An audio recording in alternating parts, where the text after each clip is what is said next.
Stop thinking of an LLM as a database or a search engine. It's not. It doesn't know facts.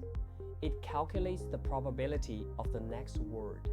If you want to build a real AI product, you have to understand the difference.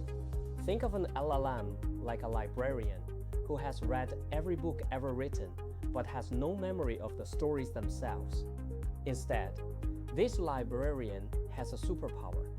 If you give them a sentence, they can tell you with terrifying accuracy exactly which word is most likely to come next based on everything they've read. It's the world's most powerful autocomplete engine, trained on the sum of human knowledge. Among the popular LLMs are ChatGPT, Gemini, Claude, DeepSeek, and Cohen as a PM. Understanding this helps you reduce data hallucination. You realize the LLM is for reasoning and synthesis, not for data storage.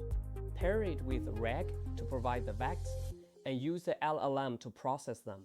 That's how you build reliable AI products. This is AI Product Talk. Subscribe for more AI terms explained for the business world.